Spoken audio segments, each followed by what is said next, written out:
pessoal, aqui é a Jerônima e nesse vídeo eu vou falar sobre comunicação entre sistemas.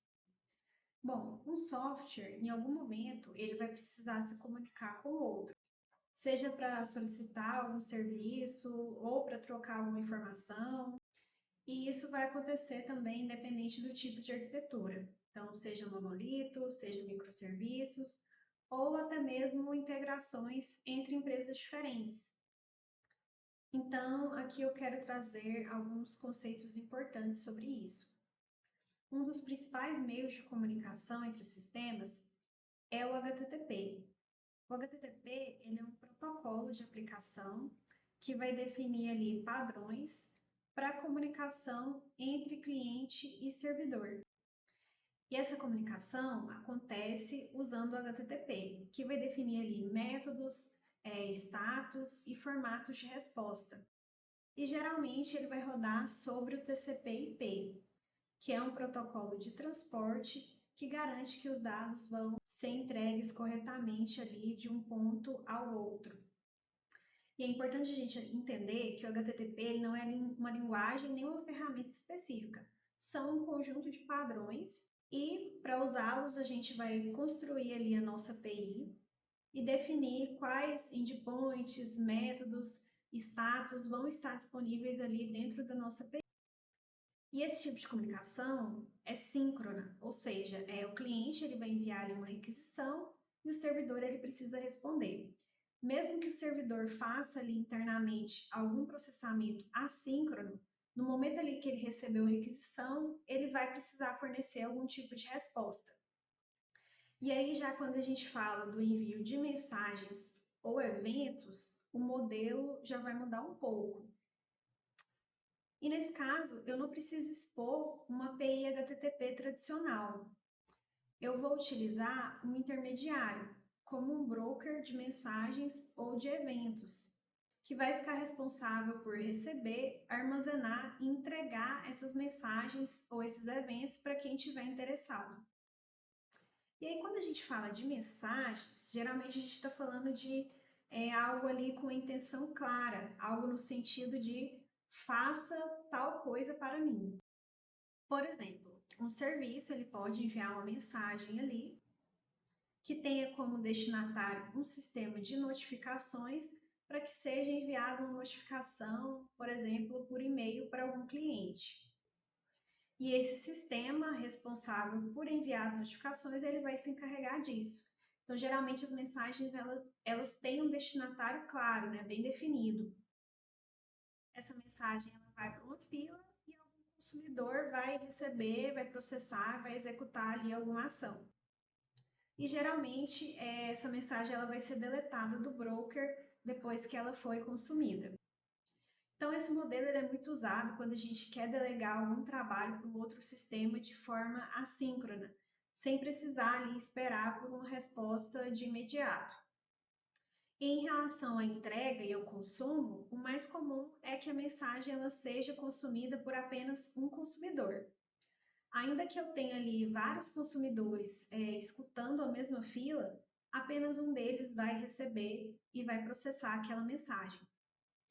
E um ponto importante em relação às mensagens é a ordem em que elas vão ser processadas.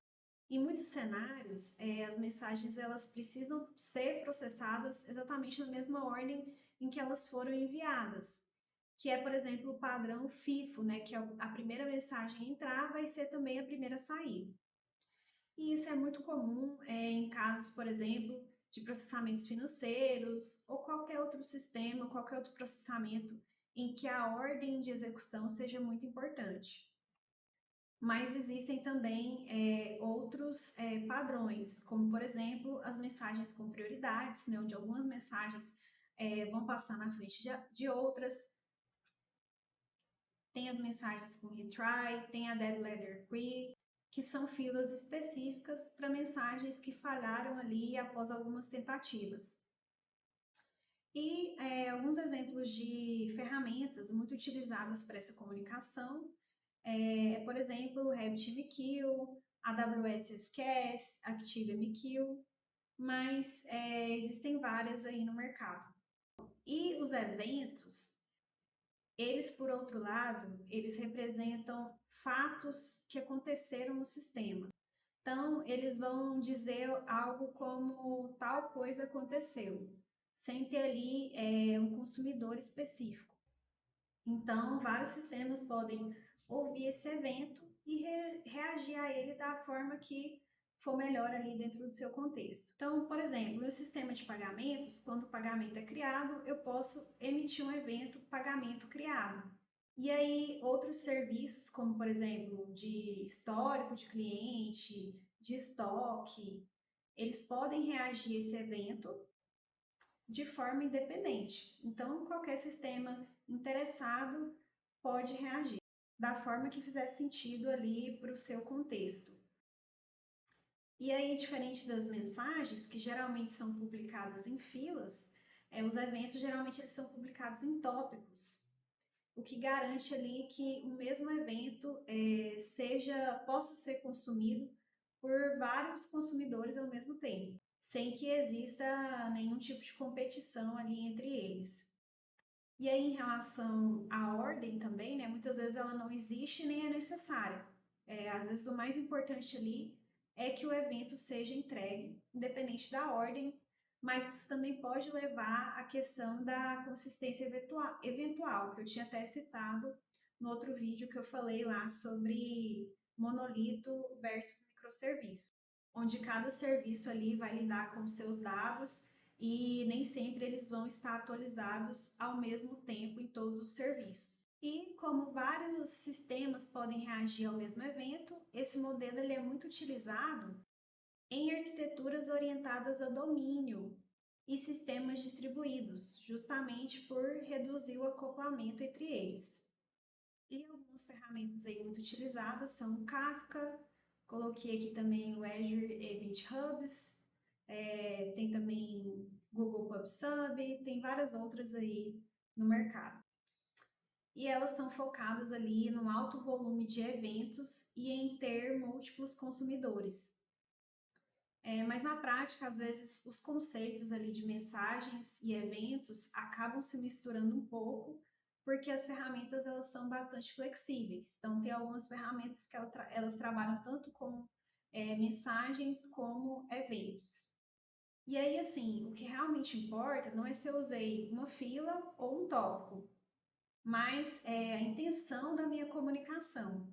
Se eu estou pedindo uma ação ou se eu estou apenas notificando de que alguma coisa aconteceu.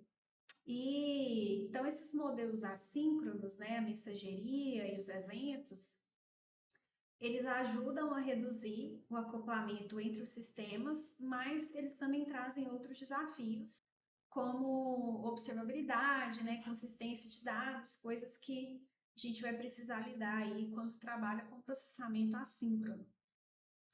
E a gente tem que tomar cuidado também para não deixar que os sistemas fiquem muito dependentes de um tipo específico de evento, por exemplo, de um tipo de formato. Isso pode acabar gerando, sim, um acoplamento entre os sistemas, mesmo que eles não sejam síncronos. Porque se um evento ele muda de estrutura ou de semântica sem cuidado, vários consumidores podem quebrar ao mesmo tempo.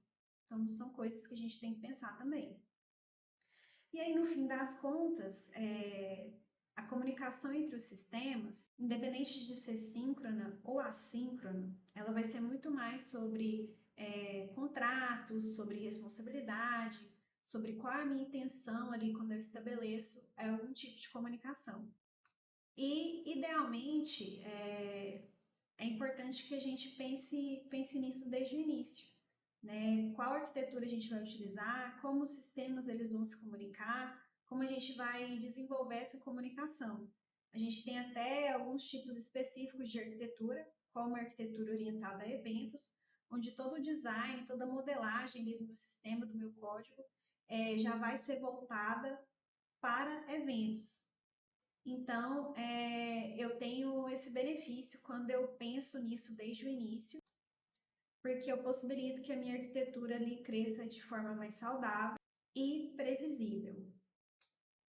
Então, eu acho que esse tipo de decisão é exatamente o que vai diferenciar um sistema que evolui bem de um sistema que acaba ficando ali muito difícil de manter. Então, era isso, pessoal. Eu queria trazer aqui alguns conceitos. Para um próximo vídeo, eu devo trazer um pouco também sobre a implementação ali de uma comunicação na prática, via HTTP e via mensageria também, utilizando ali o Java e o Spring, para mostrar para vocês como a gente pode fazer essa configuração na prática, tá? Era isso. Se vocês gostaram do vídeo, deixe seu like e até mais. Tchau, tchau.